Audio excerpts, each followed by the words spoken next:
সবাইকে স্বাগত আজকের এই নতুন ব্যাখ্যামূলক উপস্থাপনায়।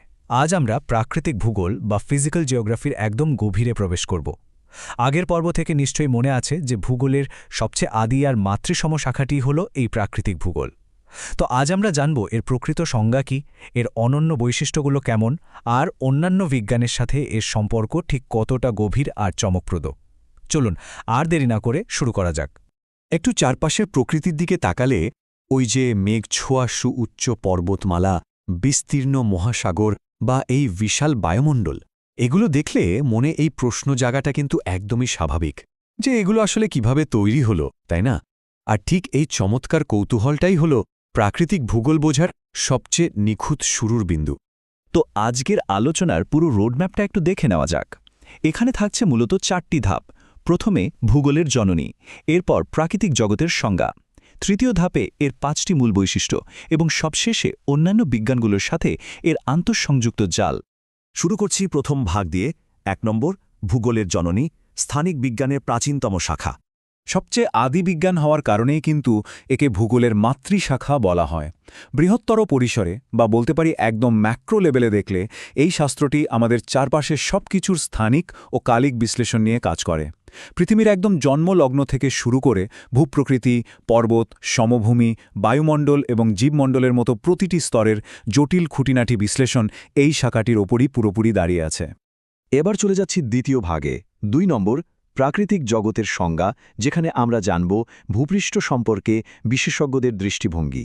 এই বিশাল বিষয়টাকে সংজ্ঞায়িত করা কিন্তু বেশ কঠিন, তবে বিখ্যাত ভূগোলবিদ কার্ল রিটার এর দারুণ একটা নিখুঁত সংজ্ঞা দিয়েছেন।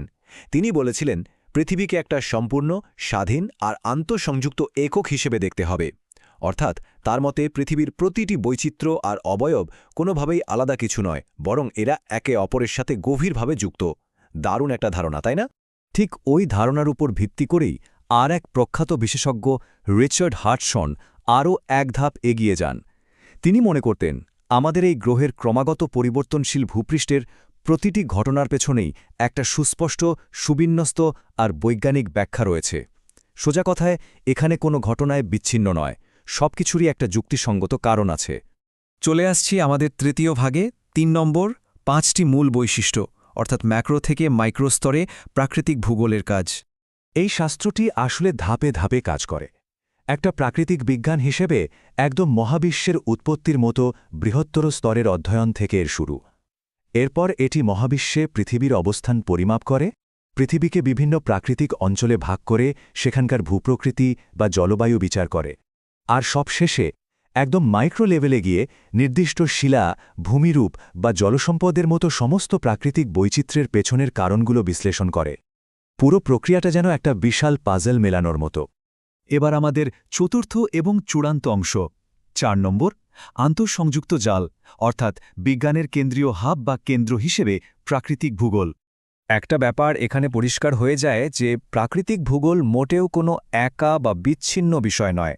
একটু গভীরভাবে ভাবলে দেখা যাবে ভূগোলবিদরা আসলে অনেকটা বৈজ্ঞানিক গোয়েন্দাদের মতোই কাজ করেন।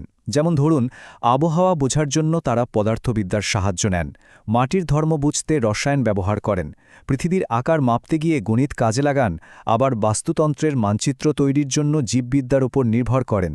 সবগুলো বিজ্ঞানকে কি চমৎকারভাবেই না এক সুতোয় গেঁথে ফেলা হয়েছে।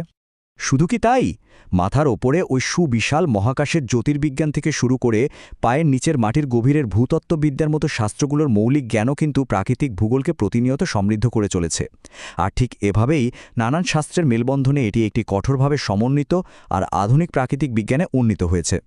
আলোচনার প্রায় শেষ পর্যায়ে আমরা এবার দেখব পরবর্তী উপশাখাগুলো এবং ভৌগোলিক ক্ষেত্রে সম্প্রসারণ। সবশেষে একটা বড় প্রশ্ন কিন্তু থেকেই যায়, এই যে সুবিশাল মাতৃশাখা, এখান থেকে জন্ম নেয়া ভূমিরূপবিদ্যা, জলবায়ুবিদ্যা, সমুদ্রবিদ্যা বা জীব ভূগোলের মতো বিশেষায়িত উপশাখাগুলোতে ঠিক কী ধরনের বিস্ময়কর আবিষ্কার লুকিয়ে আছে।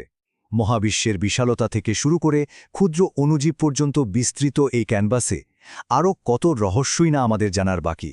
কে জানে, হয়তো আগামী দিনগুলোতে এই অন্বেষণই আমাদের পৃথিবীর সম্পূর্ণ নতুন কোনো রূপের সাথে পরিচয় করিয়ে দেবে।